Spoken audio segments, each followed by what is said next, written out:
Varicose వ్యాధితో బాధపడుతున్నారంట. తక్కువ ఖర్చుతో ట్రీట్మెంట్ కావాలి అనుకుంటే ఎవిస్ హాస్పిటల్ని సంప్రదించండి. నమస్తే రమ్మగారు. నమస్తే జయ. రమ్మగారు, ఇల్లు ఎప్పుడు శుభ్రంగా ఉంచుకోవాలి, అందరికీ తెలిసిన విషయమే. ముఖ్యంగా వంటిల్లు కదండి, వంటింట్లతోనే మన ఆరోగ్యం ఆధారపడి ఉంటుంది. మీ దగ్గర ఉన్న క్లీనింగ్ టిప్స్ ఏంటండి? మీరు ఎలా చేస్తారు? ఏమిటో చేస్తాను జయ. ఎవరైనా వస్తారంటే ఎక్కువ చేస్తాం. ఎవరైనా ఈ రోజువారీ ఇల్లు ఎప్పుడు వంటిల్లు శుభ్రంగా ఉండాలంటే మనకి భయంకరమైన ఓసిడి ఉండాలి జయ. ఓసిడి ఉంటే చాలా శుభ్రం పిచ్చుంటే ఉంటుంది వంటిల్లు శుభ్రంగా. కొంచెం ఒక మాదిరి శుభ్రం పర్వాలేదు, కాస్త ఎవరైనా వచ్చినప్పుడు ఒక 5 నిమిషాలు పని చేస్తే ఇల్లు సెట్ అయ్యేలాగా ఉంచుకోండి ఎప్పుడు కూడా. అంతేగాని ఎప్పుడు సినిమాలలోనో లేకపోతే యూట్యూబ్ వీడియోలో మా కిచెన్ టూర్ అంటే బ్యూటిఫుల్ కిచెన్లు చూపిస్తారు కదా, అది మానవ మాత్రల వల్ల అవుతుందా జయ? వాళ్ళు ఇంకా వేరే పని చేయకూడదు. అవును, ఎప్పుడు వంటింటోని బట్టి డేక్కుంటూ ఉండాలి, అంత దేవద్దు. కానీ కొన్ని ఖచ్చితంగా కొన్ని చేసుకోవాలి. స్టవ్ రోజు తుడుచుకోవాలి. అవును, స్టవ్ కింద, స్టవ్ వెనకాల ఎవ్రీడే తుడుపు. స్టవ్ కడిగేసుకుని ముగ్గేస్తుంటారు చాలామంది. ముగ్గు చాలా ఇంపార్టెంట్గా ఉంటుంది. గ్లాసు స్టవ్, దాని మీద ముగ్గు.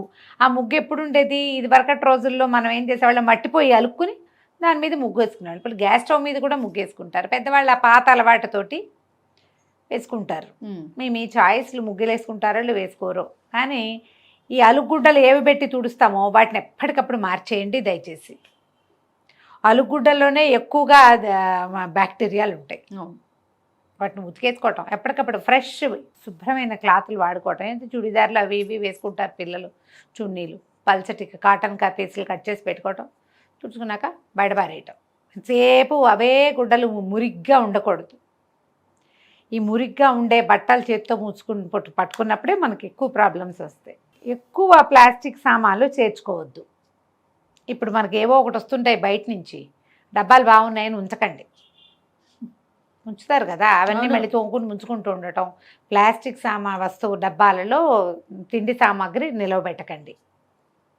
పప్పులు ఉప్పులు ఏమైనా పెద్ద ఎత్తున కొనుక్కునేటట్టుంటే ఎప్పటికప్పుడు వాటిని ఎండలో పెట్టుకుని డబ్బాలో పోసుకోండి. చిన్న డబ్బాలు చేతికి అందుబాటులో పెట్టుకోండి. ఈ డబ్బాలు తీసేటప్పుడు మనం ఇక్కడ ఏదో వేస్తాం, చెయ్యి పైకి వెళ్తే తడి చెయ్యి తగిలి వాటికి మరకలు పడతాయి. ఒక డే పెట్టుకోవటం, నెలకు ఒక్కసారి మొత్తం డబ్బాలన్నీ తోమించుకోవటం, లేకపోతే ర్యాకులన్నీ శుభ్రంగా తుడుచుకోవటం. నెలకు ఒక్కసారి ఖచ్చితంగా ఫుల్ కిచెన్ క్లీనింగ్ చేసుకుంటే బాగుంటుంది. మీ వల్ల అవుతుందా?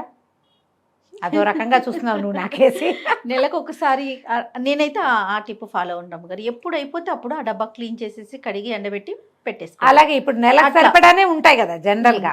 అదే ఏదైనా ఒక డబ్బా ఖాళీ అయితే ఆ డబ్బా కడిగి తుడిచేసుకుని ఫ్రెష్ వస్తువు పోసుకోవటం. సరుకుండగా పొయ్యము అంతే. ఖాళీ అయిన డబ్బాలో యాజ్ ఇట్ ఈజ్గా పోయొద్దు, ఆ డబ్బా కడుక్కోవాలి. ఒకటి ఉంటుంది గారు అమ్మగారు, మనం తెప్పించుకునేటప్పుడు ఒక 3 కిలోలు 4 కిలోలు 5 కిలోలు తెప్పించుకుంటాం, చిన్న డబ్బాల్లో పోసుకుంటాం కదా. అవును, అది ఒక్కొక్కటి తొందరగా అయిపోయినప్పుడు మళ్ళీ దీన్ని క్లీన్ చేసుకోవాలి. అట్లా పోసుకోవటం బెటర్ అనిపిస్తుంది. చేసుకోవాలి. ఇప్పుడు ఆ డబ్బాలే కాదు, ఈ నెల చేసుకునేది ఏంటంటే ఈ ఇంతవి అంతవి మిగిలిపోయినవి, కాస్త కుస్తా పురుగు చూసినవి, డబ్బా మాసిపోయింది, ఇవన్నీ కూడా జనరల్గా పీరియడ్స్ స్నానం అయిపోయాక అన్నీ ఒకసారి క్లీన్ చేసుకుంటారు కదా, అప్పుడు అలాంటివి చేసుకోవాలి.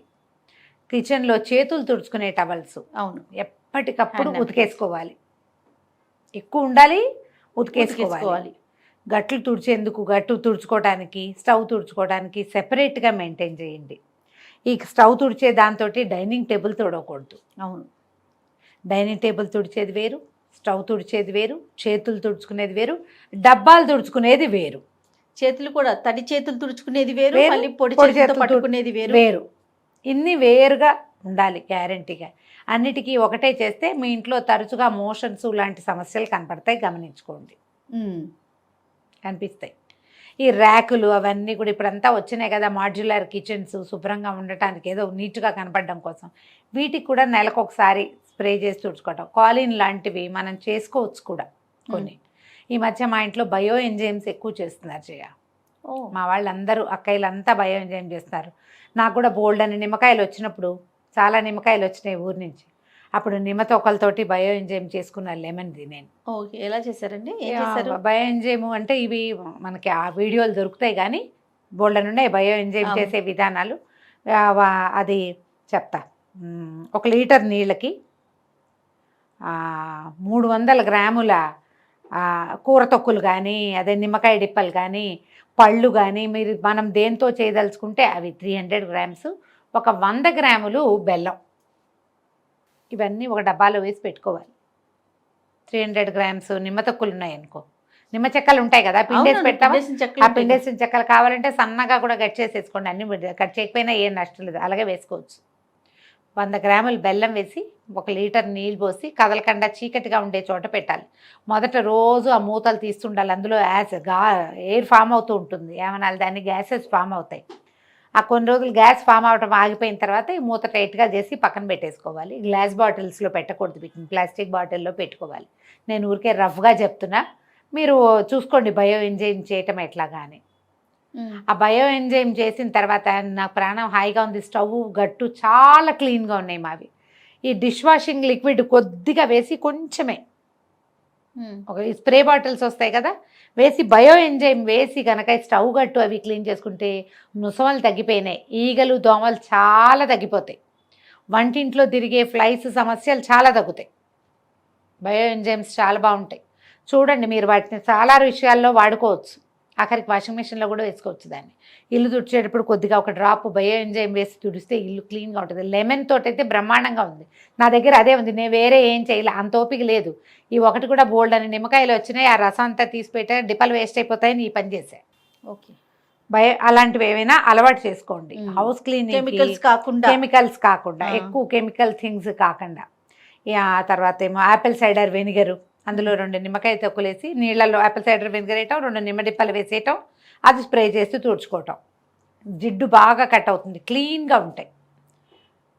మనం కాలర్ వేసి అడ్వర్టైజ్మెంట్ చూపిస్తాడు ఇట్లా అందుకని కర్రమని సౌండ్ వస్తుంది, ఆ కర్ర సౌండ్ వస్తుంది ఇక్కడ, బాగా వస్తాయి. స్టవ్ గట్లు క్లీన్ చేసుకోవటం ఎప్పటికప్పుడు. మనం ఒక పూట బద్దకిస్తాం ఎప్పుడు కూడా, ఈ పని అంతా ఎవరు చేస్తాడరా దేవుడు అనిపిస్తుంది. అనిపించచ్చమ్మా, అదేం తప్పు కాదు. అప్పుడప్పుడు అలా అనిపిస్తూ ఉంటేనే మనకి ఓసిడి రాకుండా ఉంటుంది. ఓసిడి అంత చాలా పెద్ద సమస్య కదా, అంత అతి శుభ్రాలు, ఎప్పుడు చేతులు కడుక్కుంటుంటాం, ఎప్పుడు గట్లు తోముకుంటుంటాం, ఎప్పుడు గిన్నెలు తోముకుంటుంటాం, పిచ్చి అయిపోకండి. కానీ కొంచెం క్లీన్గా ఉంచుకుంటే ఏంటంటే మనం వంటింట్లోంచి ఆహార పదార్థాలు బయటకు వస్తాయి. పిల్లల ఆరోగ్యము, మన ఆరోగ్యము, దాని అన్నిటికీ దారి కిచెనే కదా.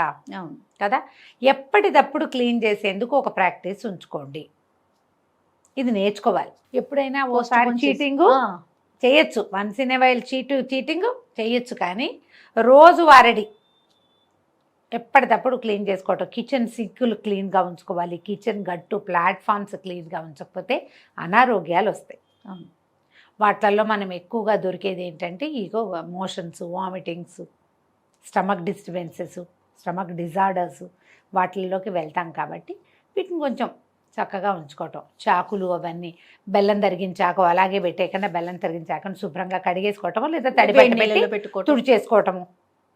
ఎక్కువసార్లు చాకులు కడిగితే పదును పోతాయి. అందుకని ఏం చేస్తాము, ఈ చిన్నది ఏదైనా క్లాత్ తడిపి తుడిచేసుకోవాలి. కూరలు తరిగిన, ఉల్లిపాయలు తరిగిన చాకు అలాగే పెడితే వాసన వస్తుంది. తర్వాత ఏమో ఈ మన కూరలు తరిగేందుకు ఇప్పుడు అంతా చెక్కలు, ప్లాస్టిక్లు బోల్డన్ వచ్చినాయి, ఇక షీట్లు, వాటిని ఎప్పటికప్పుడు తోముంచుకోండి. వాటిలో ఎక్కువ బ్యాక్టీరియా ఉంటుంది. వీటికి కూడా నేను చెప్పిన బయో ఎంజైమ్ వేసి కనుక తోమితే చాలా క్లీన్ అవుతాయి. ఒట్టిని అవన్నీ చావలేము మనం, ఈ బయో ఎంజైమ్లు అవన్నీ ఎవరు చేస్తాడంటే అంటే నిమ్మకాయ డిప్పలు ఉంటాయి కదా, నిమ్మ డిప్పలు నీళ్ళతోటి వాష్ చేసుకోండి. లెమన్ తగిలేసరికల్లా ఆటోమేటిక్గా ఈ యాసిడిటీ వల్ల కొంత క్రిములు అవి పోతాయి. హాట్ వాటర్లో వాష్ చేసుకోవటము. కొంచెం ప్లానింగ్ తోటి ఉంటే కనుక వంటిల్లు క్లీన్గానే ఉంటుంది. ఎప్పుడు మనం ఆ ధ్యాసలో ఉండాలి. వీటికి ప్రధానమైనది ఏంటంటే బేసిక్ శుభ్రత, వాష్, వైప్, కడగటంతో పాటు తుడవటం కూడా. నీళ్ళు ఓడుకుంటూ పెట్టామంటే ఇబ్బంది. అవును, ఎక్కువగా ఎక్కడ చూస్తామంటే రమ్మగారు, మనం గిన్నెలు తోముకునే పీచులు ఉంటాయి చూస్తారా, అవి వాటిని మార్చుకోవాలి. అవి ఎప్పటికప్పుడు ఎక్కువగా వాసన వచ్చే కూడా వాటి వల్లే. అవును, ఏం చేస్తామంటే ఈ తోమిన తర్వాత దాన్ని వాష్ చేయకుండా పెడతారు సబ్బు మీద, అది ఆ ప్రాక్టీస్ ఉంటే మానేసుకోండి. అవును, మానేయండి. జిడ్డు గిన్నెలు తోమటానికి వేరుగా ఒకటి ఉంచుకోవాలి, ఆ, ఎక్కువ జిడ్డు ఉన్నవి. గట్టి పీచు. గట్టి పీచు ఉంటాయి కదా, ఇనపీచులు బొళ్ళని ఉన్నాయి రకాలు. ఏదైనా సరే మీరు ఏది క్లీన్గా ఉంచాలో దాన్ని క్లీన్గా ఉంచకపోతే మనకు సమస్యలే వస్తాయి. గిన్నెలు శుభ్రంగా ఉండవు కదా. అవును. ప్లాన్డ్గా చేయండి. ఓసిడికి లోన్ కాకుండానే మనం హెల్తీగా ఉండొచ్చు. బాగా శుభ్రంగా ఉంటేనే హెల్త్ అని పొరపాటును కూడా అనుకోవద్దు. ఆ, శుభ్రంగా అనేదే పాయింట్. బాగా కాదు, తక్కువ కాదు. మీరు బాగా అయినా మీరు పిచ్చైపోతారు, తక్కువైతే అనారోగ్యం పాలవుతారు. మధ్య మీడియోకర్గా క్లీన్గా ఉంచుకోవాలి.